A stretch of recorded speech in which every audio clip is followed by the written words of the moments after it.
So the other day, my wife asks me to just help with a little thing around the house. When she says little, that's code, by the way. Little means catastrophic in disguise. I'm thinking, okay, handle this, I'm helpful, I'm competent, big mistake, right away. I realize this is like stepping into a battlefield armed with nothing but good intentions. First, she asks me to move a chair. I move the chair to the wrong room. She doesn't say anything at first, just gives me that look. You know the look, the one that makes you question every life choice you've ever made. Then she asks me to handle the dishes. Now, I have a system. It's called stack everything on the counter and hope for the best. Apparently, that's not the system she uses. And the more I try to help, the more I realize I'm not helping at all. I'm just creating little chaos bombs around the house. I knock over a plant. I swear in that moment, the plant looked at me like, really? And suddenly, the kitchen is a mess.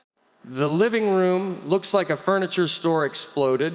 And I'm standing there thinking, how did helping turn into this? She comes over, sees the disaster, and says in that calm, terrifying voice, I'll handle it.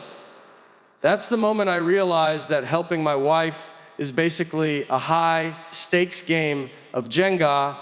One wrong move and everything collapses. Every time she asks for help, I think about helmets, warning signs, maybe even a small parachute. Because apparently, helping your wife is not a suggestion, it's an extreme sport. I haven't even gotten to the part where she asks me to fix the laundry.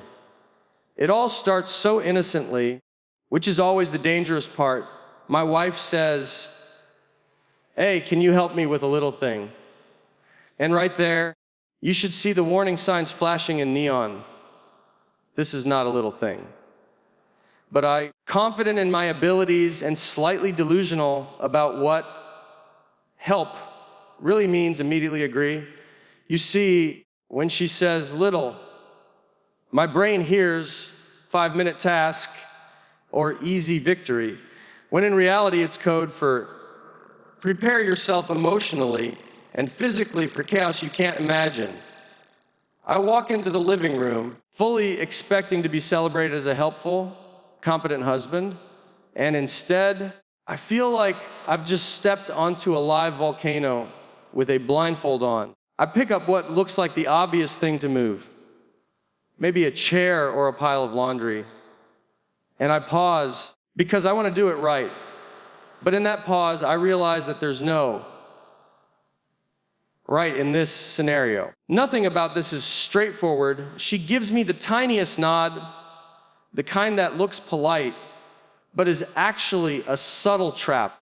You already know it's a trap because the second you touch something, the rules change. The little favor that sounded so harmless now feels like defusing a bomb with a manual written in hieroglyphics. I try to stay calm, reminding myself, it's just helping. You've helped before, you can do this. But every step I take, every item I touch, get the feeling that I've already failed even before I've started. The suspense is real. My hands are shaking slightly, not because it's heavy, because the stakes feel way too high for what was supposed to be a simple task. And that's the hook of it. It's never just helping. It's walking into a battlefield disguised as domestic life, where the enemy is subtle, silent, armed with passive, aggressive judgment that could pierce steel. So I decide I'm going to actually help, which sounds simple enough, but apparently helping has its own secret language that I didn't study in school. I pick up the first thing she mentioned, and in my head, I'm doing everything right. I'm moving it carefully, thinking, yes, this is how a helpful husband operates. And then I see the flicker of her eyes, the tiny eyebrow raise. That's when the comedy starts. because I realize she doesn't want just the thing done. She wants it done exactly the way she would do it, which means my method, confidence, and logic are instantly irrelevant. I'm like a contestant on a game show where I didn't read the rules. The prize is avoiding a lifelong lecture about domestic incompetence. I try to compensate by being extra precise, extra careful, which just makes it worse. I pick up the dishes, stack them neatly in my mind, and somehow the act of stacking becomes a negotiation with physics that I'm destined to lose. I move a chair to what I think is the perfect spot, only to see her watching me, and suddenly remember what perfect means anymore. And in that silence, there's tension. Not angry, not dramatic, just a slow burn judgment that makes you question every childhood achievement you've ever celebrated. My brain is running through equations. Did I misinterpret the size, the placement, the direction of the handle? No matter what I do, I can see that her mind is on a completely different wavelength, and that's the joke. That perfect, ordinary task in my world is a minefield in hers. I realize helping isn't about effort. It's about decoding an invisible rule book written in a language I can't speak. Every step I take is somehow a setup for the next tiny disaster that's already waiting to happen. Then comes the look that doesn't need words because it already says everything. You know the one, calm, measured, almost polite. They're smart, but with enough weight behind it to make you feel like you just set fire to a small village. It's the kind of look that makes you second guess whether you even know how to breathe correctly. I can be standing perfectly still, doing exactly what I think she wants. This look has the power to turn confidence into instant panic. I try to read it, like maybe there's a hint, a clue, some subtle sign I can interpret to redeem myself. But no, it's like staring at a blank page that's also on fire, and the fire is judgment. I start moving the dishes, and every tiny shift, too slow, too fast, slightly angled, gets measured against this invisible standard, and I know I'm failing silently. It's amazing how much information can be packed into one facial expression. A twitch in the eye, a curl of the mouth, a tilt of the head, and suddenly you're imagining every worst case scenario in your head simultaneously. Even catch myself apologizing to objects, like the chair I moved, hoping maybe it will forgive me for being in the wrong place. The thing is, she doesn't say a word. There's no screaming, no overreaction, just a quiet observation that pierces deeper than anything else. It's the suspense that kills you. You know that at any moment, something could snap, something could go wrong, and you've got to stay sharp or risk escalating the chaos. While I'm frozen under this silent gaze, my brain starts racing, thinking of escape plans, excuses, maybe even pretending I never existed in the first place. Because surviving this look requires more strategy than any physical labor I've attempted so far. It's subtle, it's deadly, and it's hilarious in the way only domestic life can be. Because no matter how much you try to help, that look reminds you that everything you do is under microscopic review. Once the look has done its damage, that's when the chaos begins. I try to recover thinking, okay, I can still salvage this, but helping my wife is like trying to walk on a tightrope over a pit of Legos while juggling fine china. Everything seems simple until gravity and judgment collide. Pick up a vase that I thought was safe and immediately realize it's precariously balanced, which of course I didn't notice the first time. One small nudge, one overly confident step, and suddenly the room is a minefield. I move the couch slightly to the left to make space, and then I notice a stack of magazines that weren't there before. Maybe they were, and now they're conspiring against me. Every item I touch seems to have a vendetta waiting for me to make a single misstep. And I do. I knock over a plant which falls in slow motion, because in comedy physics, everything catastrophic moves with a dramatic flair just for you. Soil everywhere, leaves like little daggers on the floor. Me thinking, this wasn't part of the plan. I try to apologize to the plant, whispering, I didn't mean it. Think it will forgive me. Then comes the dishes. I thought stacking them would be easy, but apparently I stacked them in a way that defies all domestic logic, and now they're teetering like a skyscraper in a hurricane. I reach for one to adjust it, and the whole thing collapses, shattering in a way that sounds like a tiny orchestra of failure. And somehow, in the middle of all this, she's calmly walking through the room, surveying my handiwork with that same silent, measured judgment. Each step I take makes the chaos worse, yet I keep moving because stopping seems even riskier. It's like I've entered a slow motion nightmare where everything is alive and plotting against me.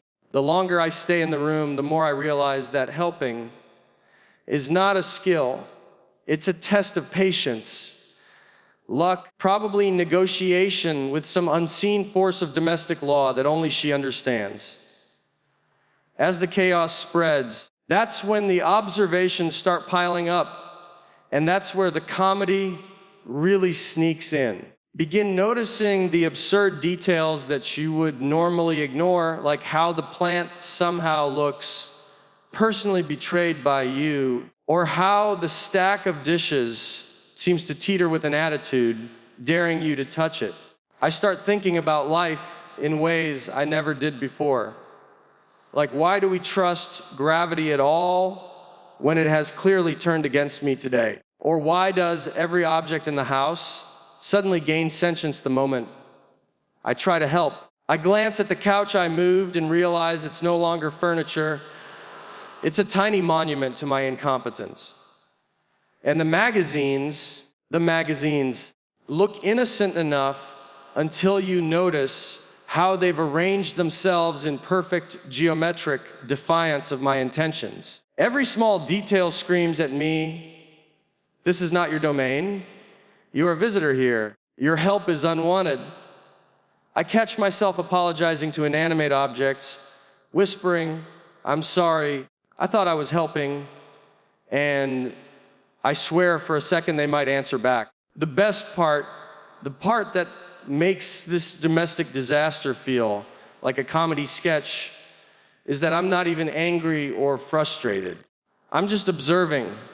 The absurdity of it all is too great to resist.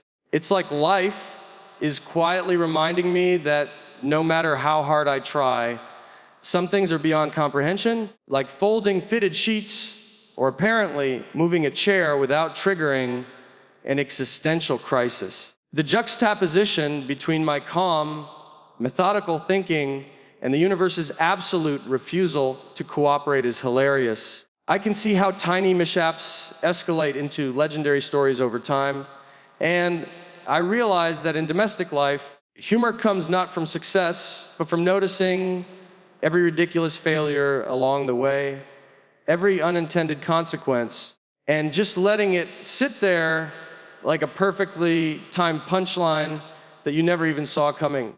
Just when I think I might be catching up, that's when the cliffhanger sets in, and the tension becomes almost cinematic. I've survived moving chairs, stacking dishes, dodging judgmental plants, negotiating the precarious geometry of the living room, and I start thinking maybe, just maybe, I'm competent. But then she casually mentions something else, something that sounds harmless, but carries the weight of doom. Could you handle the laundry next? And right there, I freeze, because in her world, laundry is not simply washing clothes. It's a test of strategy, timing, and survival skills that I clearly don't possess. glance at the pile and realize a pile, it's a monument to complexity, a mixture of colors, textures, fabrics that seem to mock me silently. I imagine the socks conspiring with the shirts, forming alliances, plotting subtle rebellion against my well-intentioned efforts. I step closer, and the piles shift slightly, threatening to collapse like some domestic Jenga tower. And I think, maybe I should leave it alone. Maybe this isn't my battle to fight. But of course, I can't just walk away. That would be admitting defeat, and defeat has a way of lingering in the kitchen for weeks. And as I stare at the laundry, I realize the absurdity of the situation, how something so ordinary has turned into a high-stakes, slow-motion adventure, where one wrong move could undo all progress I've made so far. I take a deep breath, brace myself, and reach for the first shirt, knowing full well this is only the beginning. Because helping your wife, I've learned, is not about finishing the task. It's about surviving the ongoing, unpredictable saga of domestic life. And just when you think you've mastered one disaster, the universe quietly whispers, "Not so fast." And that's when I realized something very important.